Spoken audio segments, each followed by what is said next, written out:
everybody, and welcome to the Remembering Akron podcast. I'm your host, Derek Maxfield, and today my guest is Walter Wilkins. Welcome, Walter. Walter. Thank you for being here. So I understand that your story begins in 1935. Yes. Were you born in home, or were you born in a hospital? I really can't say. No? No, can't say no. But you were born near Pittsburgh? In Pittsburgh, Pennsylvania, yeah. And what were your parents like? Well, my mom, I adored her so much. And what was her name? Margaret. And my father's name was Joseph, but I never got to know him. No? He left when I was 2 years old. Oh, my. I don't remember nothing. Nothing Okay. at all. So you remember your mother well? Oh, fantastic. I loved her so much. Uh-huh. I think about her every day. I'll bet. Got a picture of her right on my wall, right in front of us here every day. That's nice. Was she a homemaker? Yeah. And how many siblings did you have? Well, there was 9 of us all together. Wow. And my sister Jen and I are the only ones left.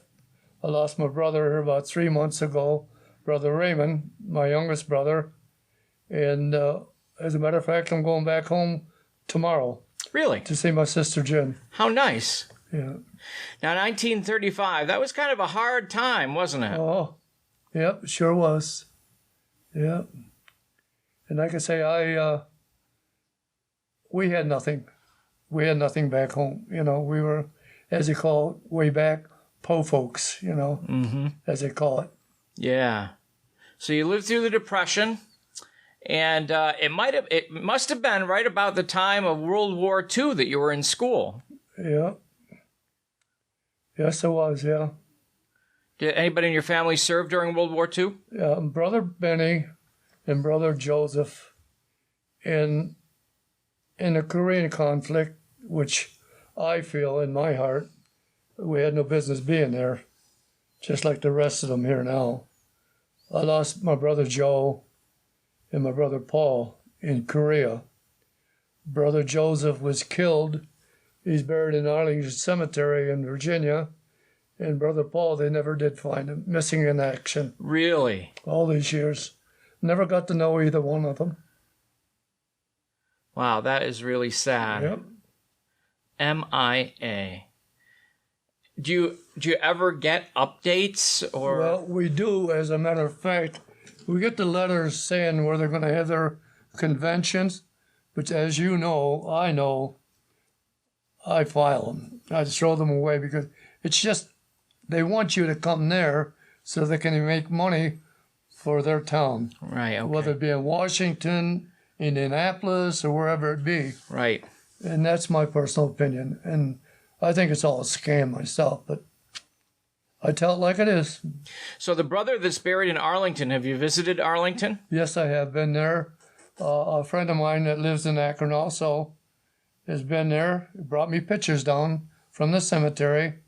And my son Craig, which is the professional singer, he's been there several times. He's been there.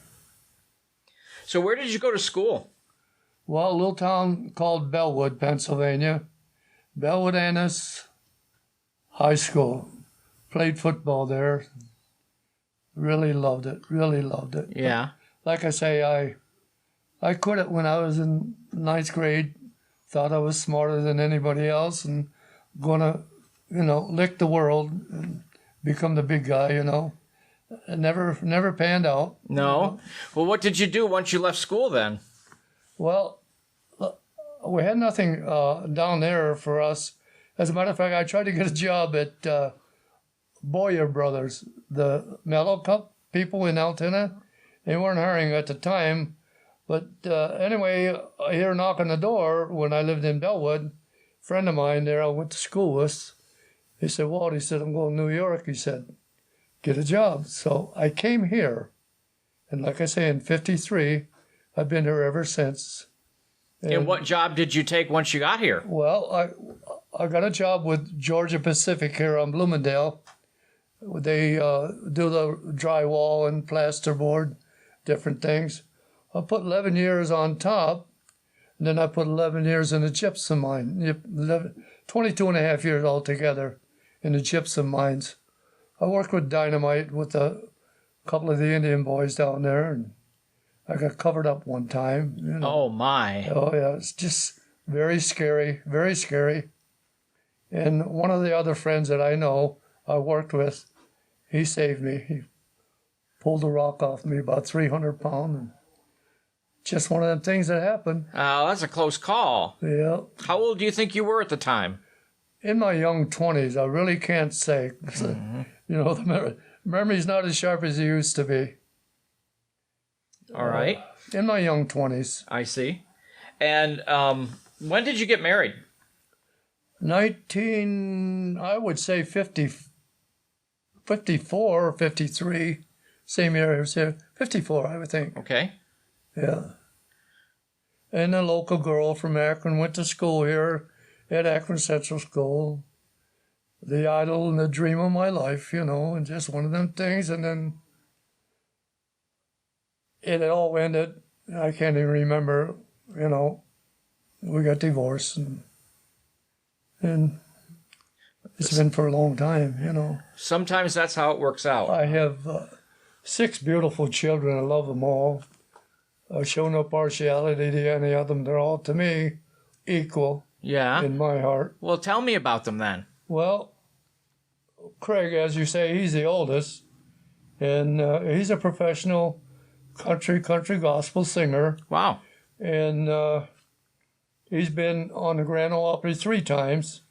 He got inducted in the New York State Country Music Hall of Fame twice now. Wow. And he was just here last Thursday in the park playing. He plays here.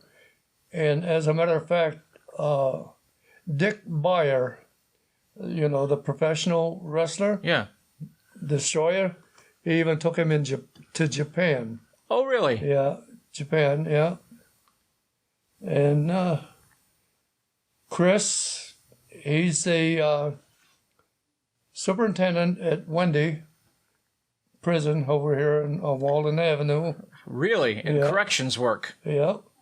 And I can't remember what year, but he had a tryout with the Buffalo Bills way back then. Wow. I think in 81 maybe. All right. And Ferguson was the quarterback. And believe it or not, way back when I was in school, I played football against Chuck Knox. He used to coach the Bills, the Rams, and the Seahawks. Really? Yeah, and he was an assistant coach in Tyrone, Pennsylvania. Wow. Junior College. I played ball against him down there. That's interesting. Super guy. He was the best. He just couldn't win the big one. That's all, you know. Okay, well. Super guy. Yeah, I was from Pittsburgh, and he was from about 60 miles from me, about Zelienople, Pennsylvania. Okay. Yeah, Superman, though. So you've told me about Craig and Chris. And Terry, he's, I don't know what his title is, but whatever. He works for Men in Great Bets on Walden Avenue in New York. And his son Aaron works with him also. Nice. You know, they make whatever they do, you know, devices for hearing, whatever they do. Yeah, all right. Yeah. And my other children, Heidi, the oldest, that's to my second family. She's working somewhere in Clarence. I can't remember the name. And of course, Fallon, she's a homemaker, you know. She's at home all the time. And my youngest, Joseph, he works at Akron Roll right here. Quite a few years now. I can't remember. I see. So that's... You said that these are from your second family? Yeah. So you remarried? Yeah. Well, not really married together, you know. Yeah, well, you have a relationship. 22 and a half years. That's nice. Yeah. Yeah. So 6 children. It sounds to me like you've been a very busy guy. You've been involved in the First Baptist Church and keeping busy all the time with the fire department. 62 years. 62 years with the fire department. Yeah. That's pretty incredible. Yeah, you could see the awards. So we have Ambulance Driver of the Year, Apparatus Driver of the Year, citation for saving a ball player's life. Tell me about that. Well, we were just happened to be here, and we had fire. I can't really think of the name right now. Fire. We were supposed to have fire drill that night. See, so I said, "The heck with it. I'm going to play hooky." I went down to the ball diamond. Just happened to be. I only say that God put me there. Well, anyway, I was watching the game behind the backstop, and just happened to be a little guy, maybe 100 pounds, and the catcher from the other team, about 250. They both collided. And Bob from Wilkinsville, New York, he went down, and convulsions and all this and that. Well, way back then, we didn't have the pagers.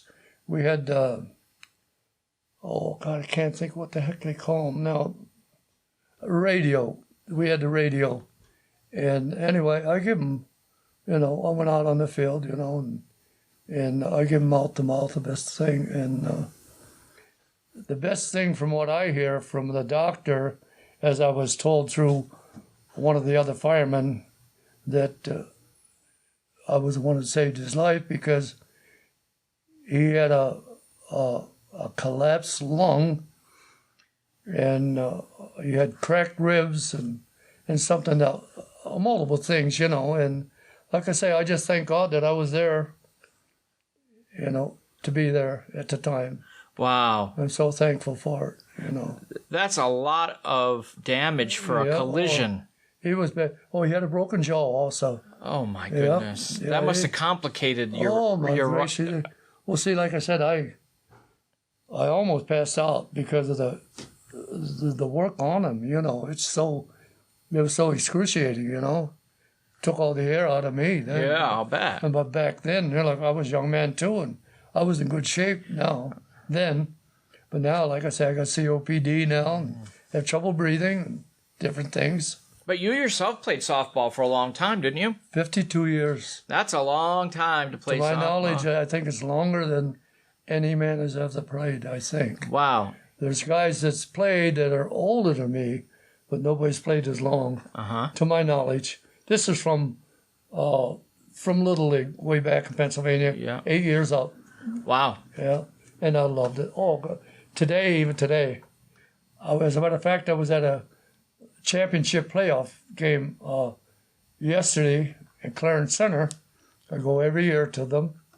And the 1 year, 2 years ago, they acknowledged me up for the game.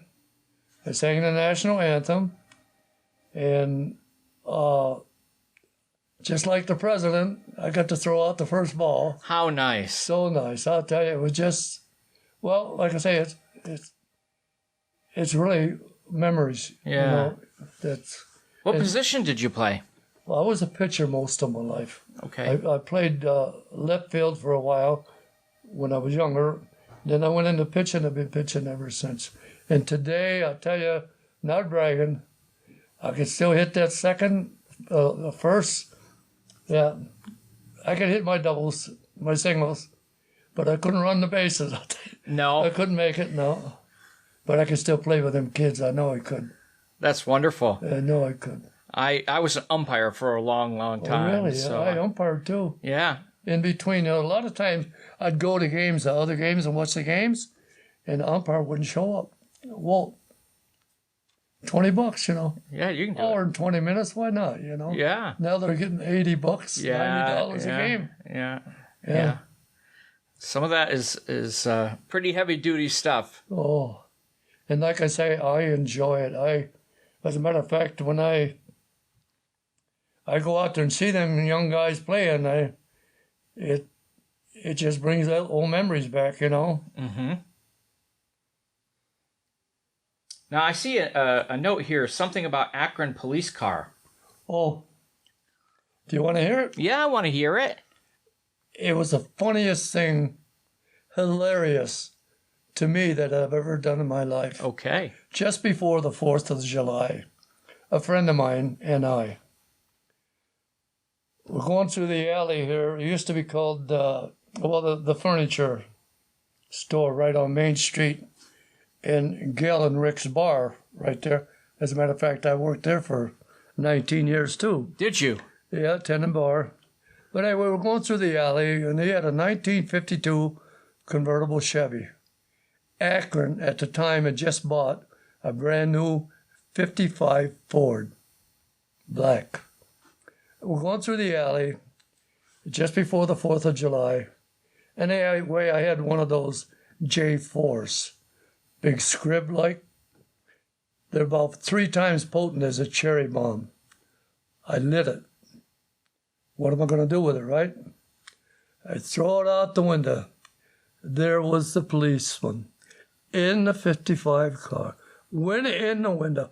Oh, whoa. Oh, my. Man, he come flying out of that car, just like a pillow fight, Well, it blew everything apart, the sponge and the feathers, whatever, come flying out of the car. I told my friend driving the car, Bubby, take off. Oh, he caught us about a quarter of a mile off the road. Just a good thing I worked with the guy in the mines at the time. He's going now. He moved out to Arizona, but he passed on. But anyway, he comes flying out of that car. Wilkins, USB, and the whole bit. What am I going to do? He says, I'll lock you up. He said, throw the keys away. He said, well, at the time, may God be my judge, I got a laughing jag on. Couldn't stop. And he's really mad. He's madder than a hornet. He says, what am I going to tell the village fathers? Well, we just bought the car. I says, I don't know, Bill, but I'm out of here. I'll be a son of a gun. He let us go. Wow. And the only way to this day that I know that he got out of it was they had just brought a demolition business and junkyard, Millard Young and his father, over on McNeely Road.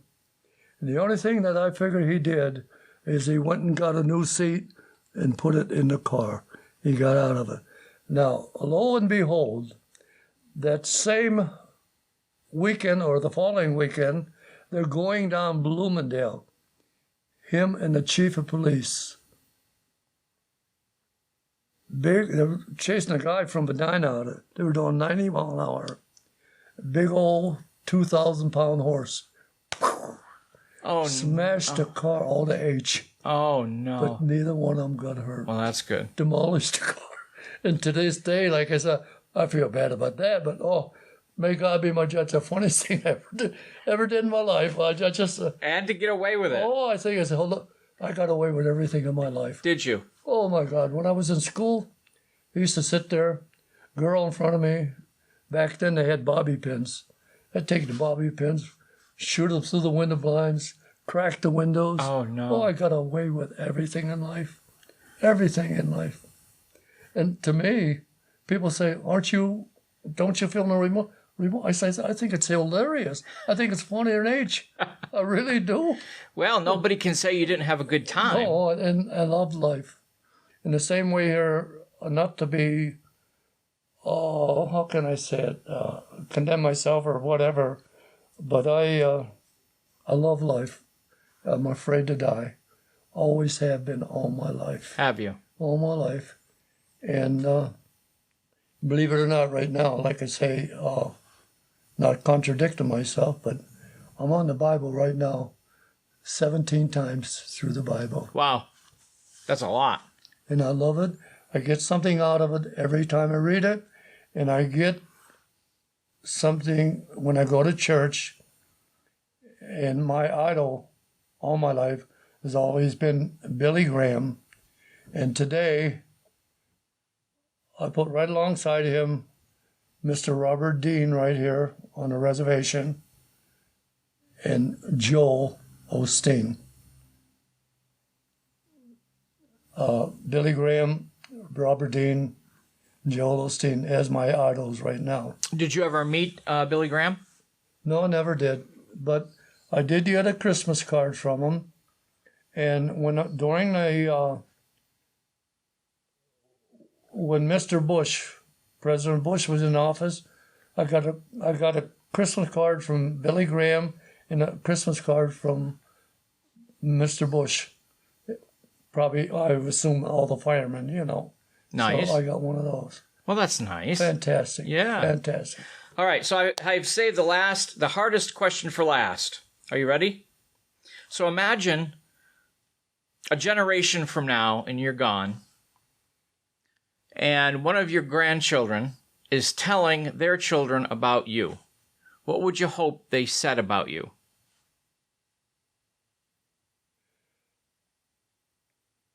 Well, if I can put it in just a few words, probably that I really enjoyed life. This has always been my saying. I've always really enjoyed life, but I really never understood it.